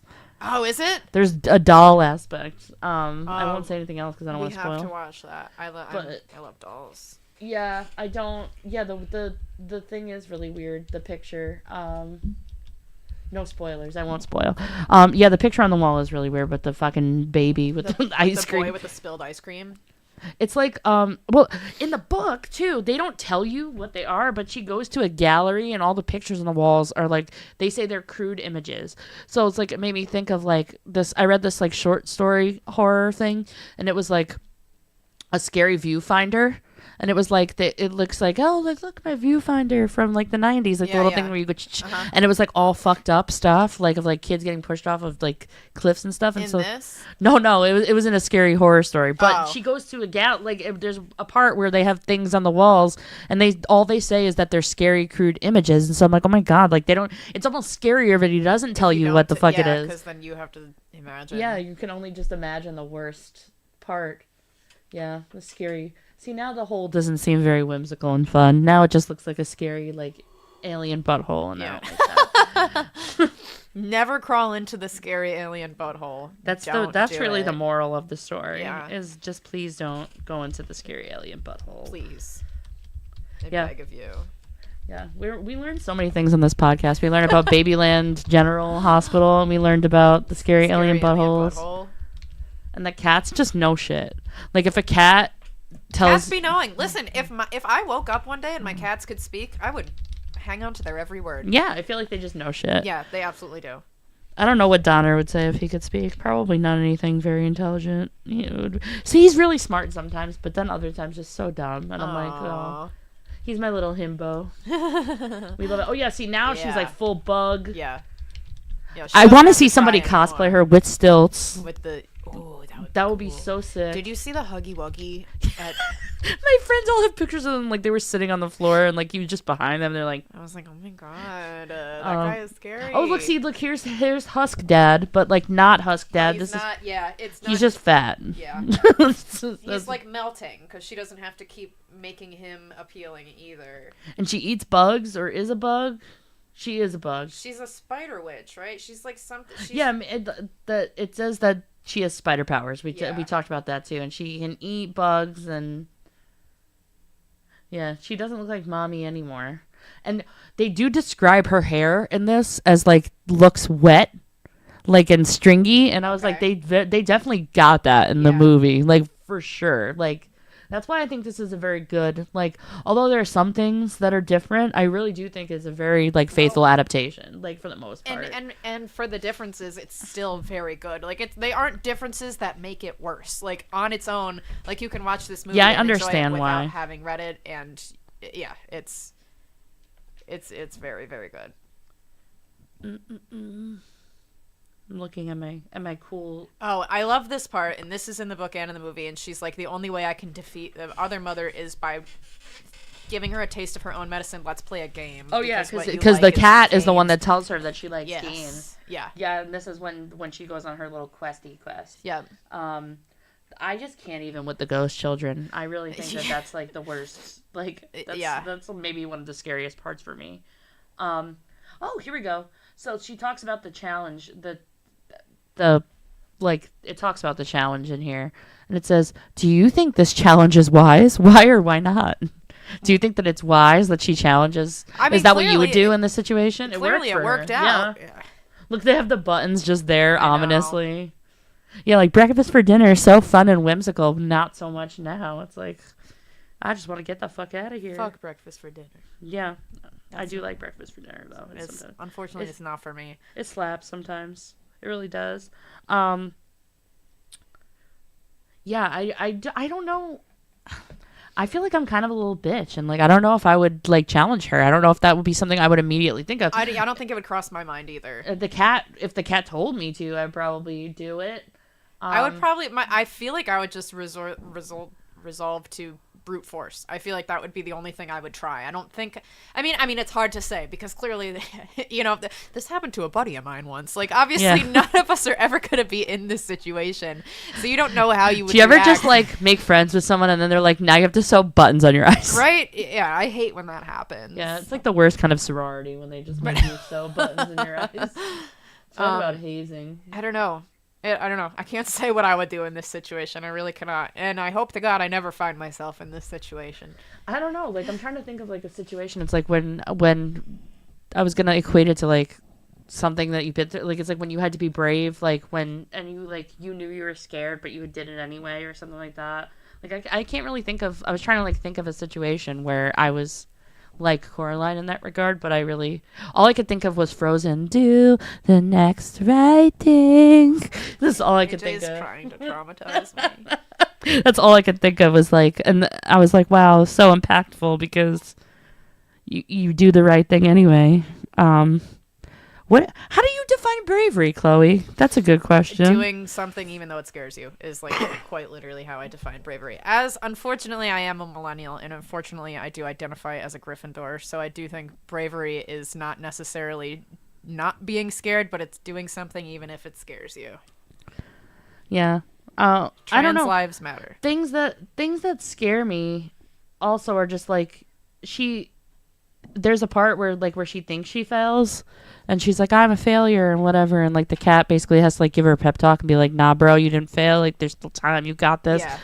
You have to think outside and I think the like box. failure is like one of the scariest like things. Like I was just like, oh man, like feeling like you, when she thought she finished and she had to keep going, was like, yes. That's like just the worst feeling. Like I said, like it's like that. resiliency, like you said, like being able to keep going Yeah, and pick yourself back and up. I think that that's a really timely message of this book too. Is like there are like a lot of kids out there who are dealing with things that like I mean obviously like there were parts of my childhood that weren't easy, but like there are kids who've had to deal with so much worse stuff as well. Yeah. There's Pumpkin Dad. Also, it's like, pumpkin. hey, you think your workaholic parents are bad? At least they're not trying to do this. Like, you kids have it so easy these days. Yeah, I wonder what the significance. Oh, it's so effed up when like the nice picture of her in the garden gets like messed up. Yeah, I thought that they were looking for buttons for some reason in the movie, but I guess they are just like soul ball marbles. Like, yeah, that's a gear shift ball. It's just like different random items that their souls were put into. I want to live in a pink house also. Right? I just want to put that out there. Same. It's like Barbie's dream house. Yeah.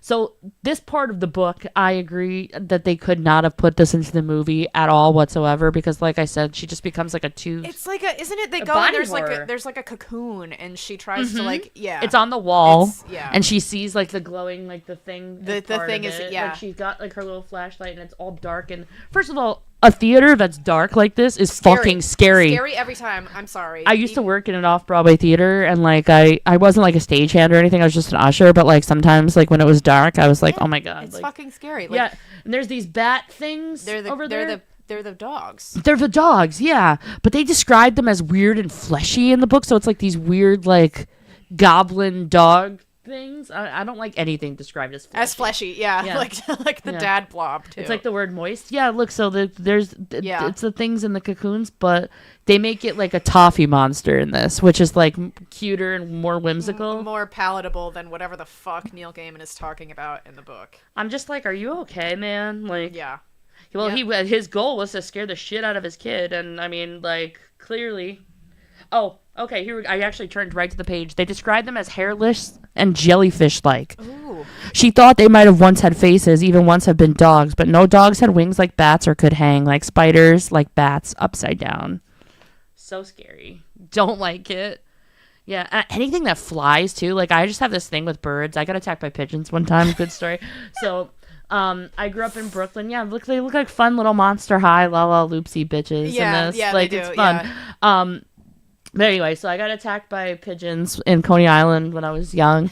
I was at Nathan's I got like a hot dog, and my grandparents, both my grandmas were with me, because they used to like hang out all the time too. So like they would like take me to do stuff, and we were just vibing, and they went to go get something, I don't know, like condiments or something. Like one was going to the bathroom and one was like a little bit farther away, and I had my hot dog and I was just like la la la, like kicking my feet, and then all of a sudden like I got like swarmed by pigeons, and they like fucking like tried to get me for my hot dog, and they like pecked me and shit. It was like really like scary, because pigeons in Brooklyn are like just different. Like they're just they're just angry. They're just built different. They got that dog in them, you know.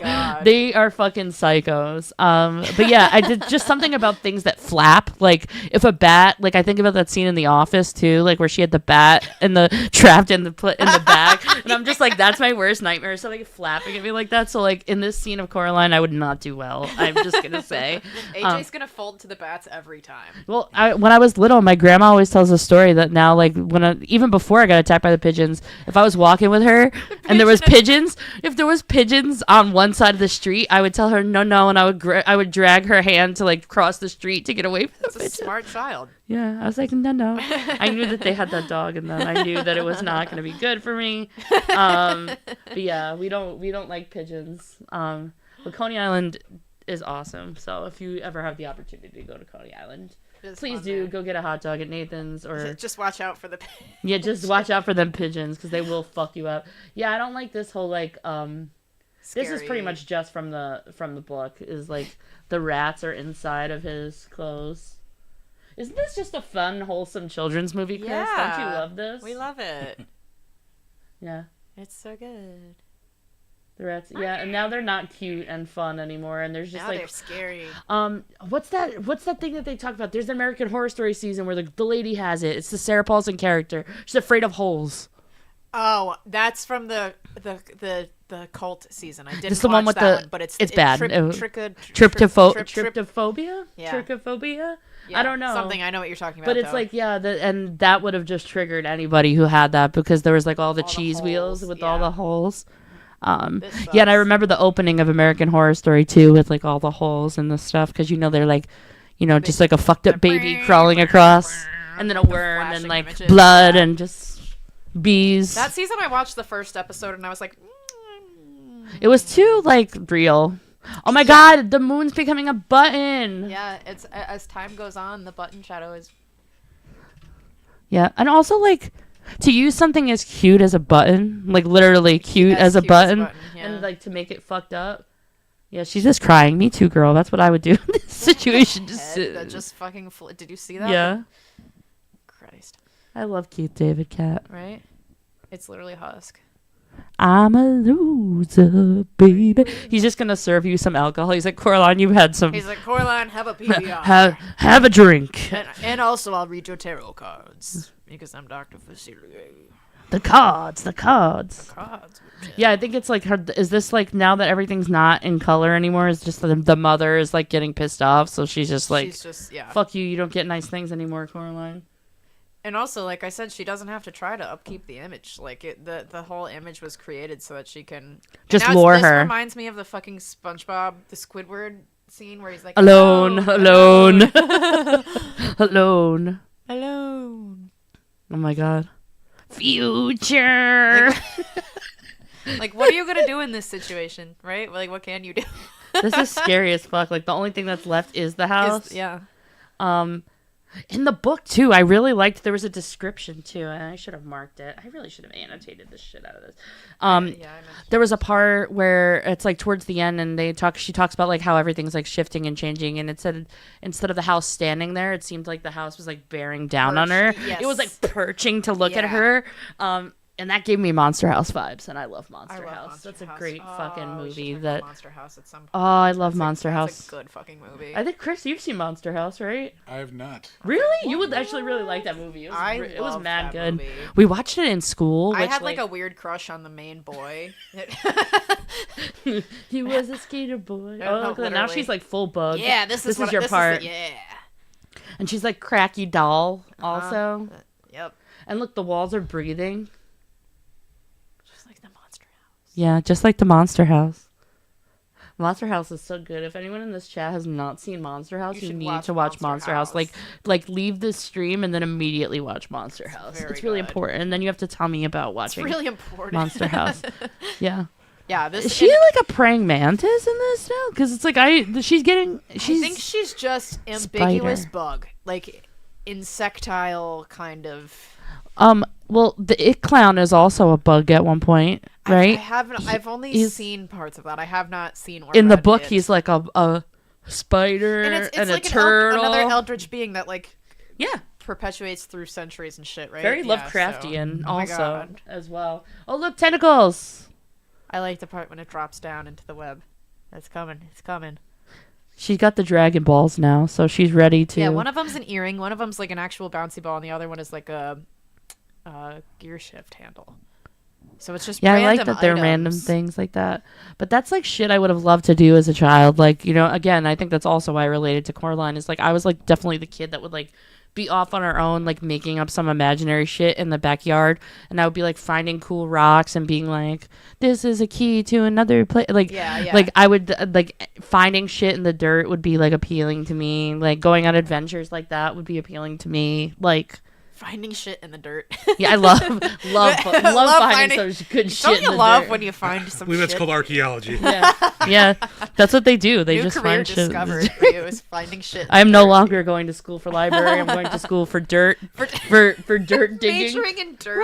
Sir. I'm minoring in digging. My major in dirt. Yeah, Oh we're my making the God. little mud pies. With the concentration in finding shit. Oh my god, yeah, and dude, like just.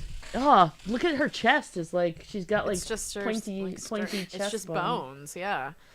Yeah, Coraline's fucking mad. She's like, I threw the cat at her. Like that. Oh my I God. like that part in the book too. There's a really fun. Look, there's the art of the cat. That's fucking freaky. Yeah, like it's that is creepier some than- crazy fucking illustrations. Oh, there's a bug in real life. Oh It my was like it God. was part of the movie. Oh my- Yeah.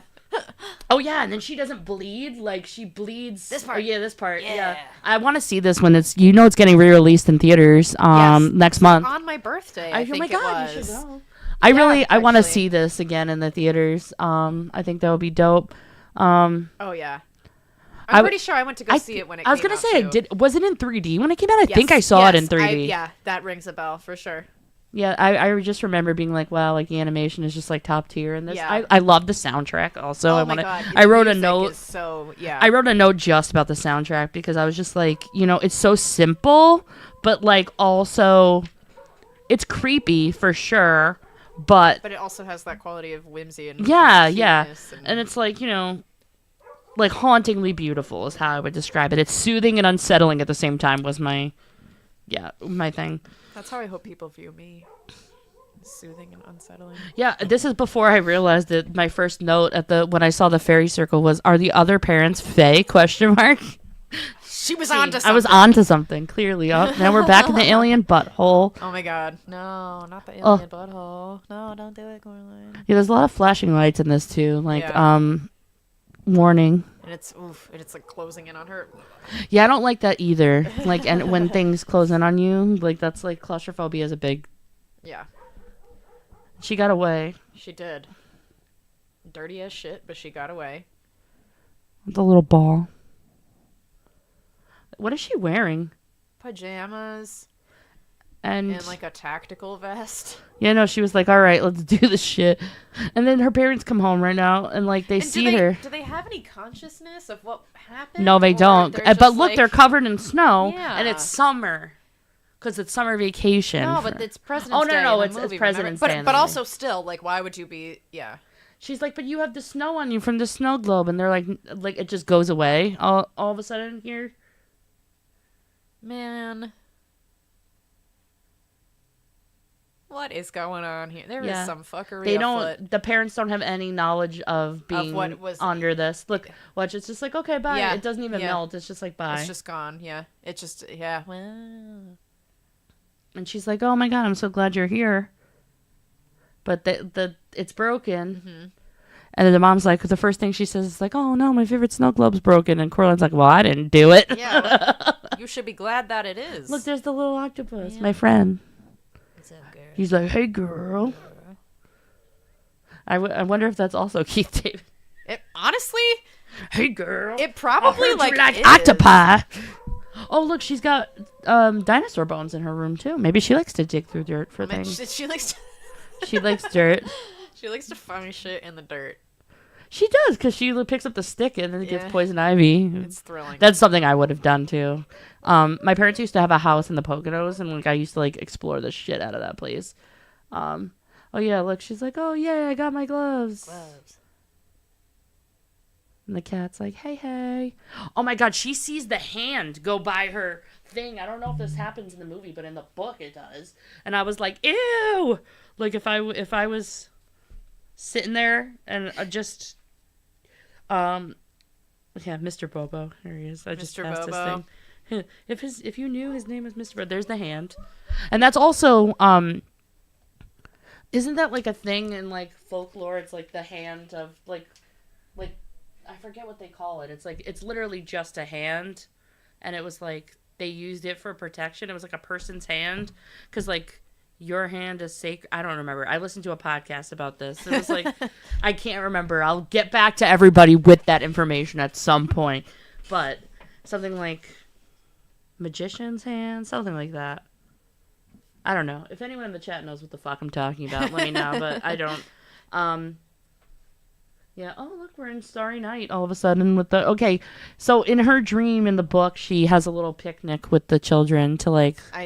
Close it all out. And they're like, "Thanks for saving me, but you're not done." And she's like, "What the fuck you mean? You're not done?" They kind of remind me of Lock, Shock, and Barrel. That's valid. I was just like, yeah, now the Sand equals. Yeah. Yeah. Actually, yeah. Yeah, but they're like, we're all here with you. All the dead children are just here with her. The medium-sized one is YB's. Yeah, you can tell because they have the same kind of like hairdo. Oh no. Yeah, but it's okay because they broke out and now they're no longer bound to there. They get to pass on. Yeah. And then at the end of the movie, because they added in that piece with the grandma, as the grandma comes to meet her and she like helps them pass on or whatever. She tells the grandmother like, this is what I found out about what happened to your family or whatever. Like that's kind of where they leave it. But oh yeah, look, see, there's the hand. Yeah, I don't like that. I don't like that at all whatsoever. It's scary. Yeah. Pumpkin Dad also horrifying is my note. Yeah, I just this movie and the book, I would. How would you rate it? Like on a either 1 to 10 or 1 to 5 scale. Which one? I mean, I love the shit out of this story, and I love the book, and I love the movie. It's one of my like favorite books for sure, and I would even probably say that this is one of my favorite movies. If from 1 to 10, oh, I don't know. Don't ask me that. I don't know. It's that's a loaded question, AJ. I think I appreciate it a lot more now that I know like some of the backstory and like why Neil Gaiman wrote it and like that. So much of it was like inspired by like shit that like was just in real life, like the real door. And his Coraline, Caroline mess up and the recipes and like all that stuff. There's just like so many cute little nuances in it while also being like a genuinely horrifying tale. And the fucking wells itself are just scary. I don't know. Maybe it's because I'm a baby of the 90s and I remember like my mom telling me about baby Jessica. The baby like went missing and they think she fell in a well. Oh my God. Very horrifying. Hey, Boots rated the book as 7. Okay. Yeah, I think... I don't know if I like the book or the movie better. I like them both. I think I liked it better watching the movie this time around. I was like kind of against the whole adding the YB character at first, but now that I like went back and really thought about it, I think it's necessary and I understand. The book works well without him, and the movie works well with him. Yeah, I think because I like book Coraline better, I'm gonna have to say that I prefer the book to the movie, which is not really a surprise because I feel like that's my usual. Except for like, there are a couple of books where I'm like, no, the movie is definitely like I think a lot of the Harry Potter movies, some of them are like play a lot better than the books, but I appreciate each of them separately for. I like both of them. Don't get me wrong, but it's like they did such a good job with the movies that it's like they're like their own entity too. The stage adaptation of Wicked, I cannot speak for the movie yet, but I read Wicked the book, and the musical Wicked is better than the book. The book gets very boring and political. And very it's weird. Very weird. Yeah. Yeah. I really don't know. Yeah. I do like YB better this time around, I think. I appreciate him now. My overall, I'm going to give book an 8, movie 7 or 7.5, I think. because I have to answer this question? no, you don't. Okay. You can just leave it. I've been mentally rating the movies I've watched recently out of So 5. that dog's in an angel costume. Dead dog? Did I don't understand. I'm like, what? Did they just dress him up for that day? They were like, it's a party. Let's take one of the costumes off one of the the dead ones. dogs. Yeah. Look, he's just wearing it. He's Oh my eating God, pizza. That's me. He's bringing tulips. Aw. Living They're him actually best. Finally, actually gardening. There's another pizza. Like, And clearly the dad went to Michigan State. yeah. Oh no, where are you getting that from? I don't know. It's like That his might be only a reason. defining factor. He is went to Michigan State. do we know the mom's name? Because I know the dad. She says Charles or Does she? I don't know. Charlie Jones or something like that. Something with a C. I don't know. I don't know. Yeah, I love this guy, this Russian guy. I wish we got to know a little bit more about him. I don't know. I would have liked more. See a lot of myself in him. That's what I see in the mirror. The hairy chest and Yeah, everything. just two Oh, and long here's legs. his grandma Oh, coming, yeah. the landlady. Yeah. And Coraline's like, "Hey, let me tell you some fucked up shit about this house." In another banger of an outfit. Let's just recognize Coraline's her outfit fashion here. sense really is the true Yes, star of this film. absolutely. Agreed. I really, now that I know about the Fae part of this, I think that's what is making me like the book a lot more now. Yeah. It's like, Knowing that it's well, now I just want to read stories about the Beldame and see if I could I find wonder podcasts. if there are more more media about the concept of the Beldame or whatever. I feel like maybe we should find if you liked this, read this. What? Yeah. Oh, look, there's a dead dog on the thing. The flying Oh, dogs. yeah. Very weird. I think the performances in this movie are really good too. Yeah. Terry Hatcher is the mom. Apparently, I was like, oh, cool. Yeah. Didn't know that Yeah. until today. Mhm. Dakota Fanning just hits it out of the park every time. I remember how creepy she was in Hide and Seek. Right, that's her in Hide and I Seek. didn't see that. Is I believe you, right? though. You know that movie, Chris? I do not. It was like a little kid and she was fucked up and she was drawing these pictures and I remember the only reason I saw it was because they made fun of it in Scary Movie and then I was like, I need to know what this is, and I watched it. I like her and I like her sister a lot too. Oh, that's Elle Fanning. Yeah. That's the one that was in the Maleficent movie, right? She's so pretty. Hide and Seek movie. Yeah, it is Baby Dakota Fanning. Is it? Okay. Yeah, it's got a weird twist ending too, but Robert De Niro's in it also. He It's a and I good share time. birthday. Really? That's coming up. wild. Happy early birthday, Robert De Niro. And there's a fucked up policeman in it too. She's really little in this movie, but yeah, Hide and Seek with Dakota Fanning, great. Is she in that one movie with Brittany Murphy too? Is that also Dakota Fanning? Yeah. Uptown Girls. That's a good movie. I need to rewatch that. I Yeah, was it's been a just minute thinking since about I've watched That's that. a good fucking movie. Yeah. That little Um, girl is so me. It's just a fun one. Brittany Murphy also gone too soon. R.I.P., I for really. Sure. For sure. She was supposed to star in Black Swan. What? When they were early in, I think so. Don't quote me on that, chat. But there are pictures of Brittany Murphy training at the Vaganova School, in ballet, so that she could. She would have knocked it out of the park. Would she have been the Natalie Portman part? I think so. I read something about that. She was starting training to, pre-production for that movie before she passed away. I think because that one came out in 2009. And Brittany Murphy passed away 2006, so that I feel like that timeline matches up. But I'm still upset that she she would have been the perfect Harley Quinn. And I know people only say that because she and what's his name died at the same time. Oh, Heath Ledger. That guy. Yeah. The Joker, yeah, baby. They would have been so great together. Yeah. And She would. Yeah.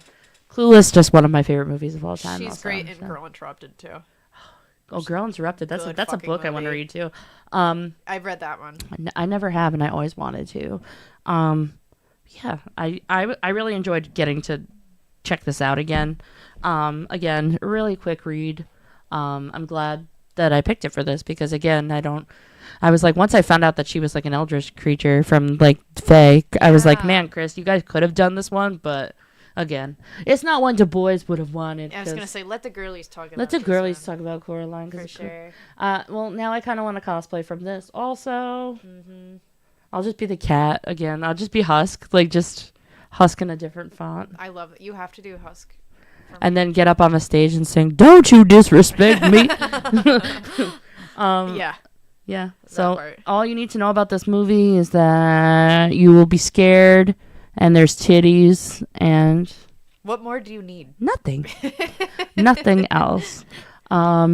But yeah, I think we can wrap it up there. Do you have any last words or last final words, Chloe? I don't think so. I mean, I love it. I think it lends itself to some really, really rich storytelling, and I think the book is fabulous, and the movie adaptation on its own as a separate entity is also really, really good. The animation's great. The music, like you said.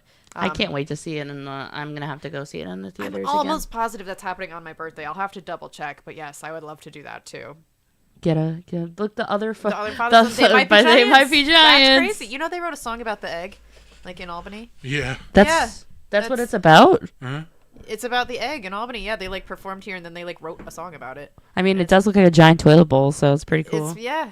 Yeah, we had a host, a cosplayer here, like for when like one of the first Saratoga Comic Cons. It was a friend of mine from the internet, and he came here and we drove by the egg, and he was like, "That looks like a giant toilet bowl," and I'm like, "Now I'll never ever be able to unsee it." That is a fair assessment. Yeah.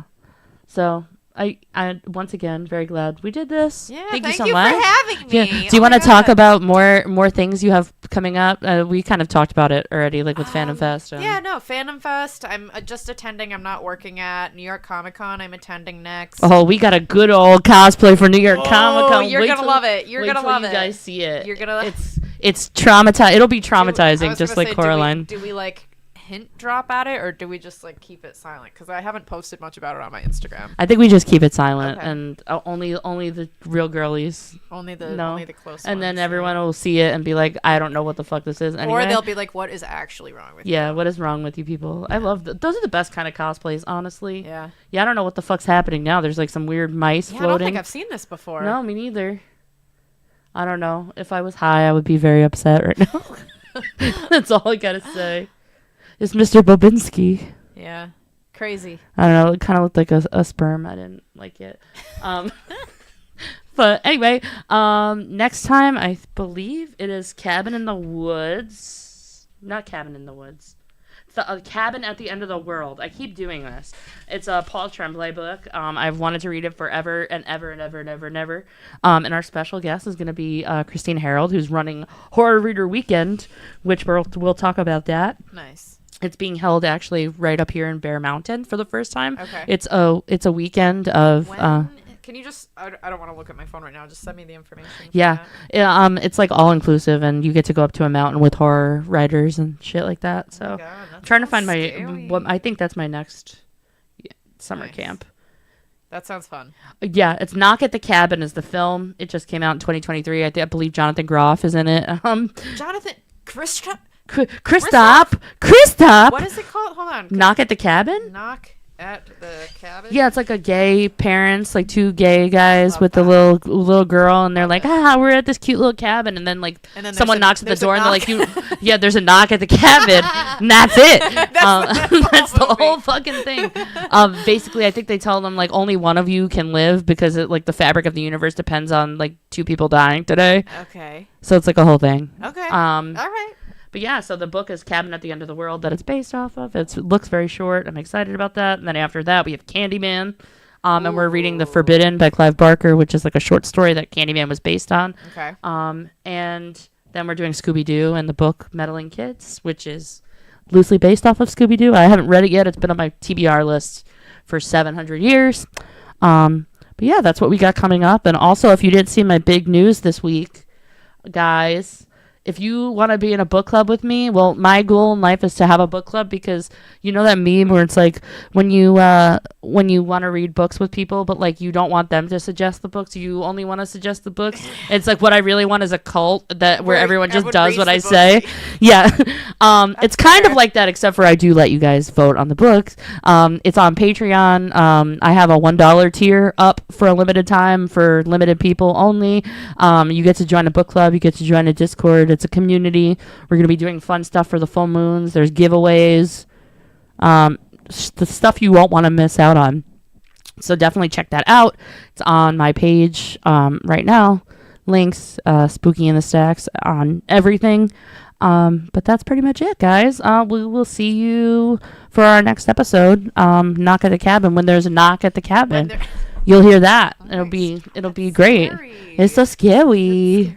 Scary. Yeah, in case you guys were wondering the genres of Coraline, Amazon Prime says fantasy, drama, eerie, scary. I wouldn't put fantasy first. Drama. Did I not just name drop fantasy?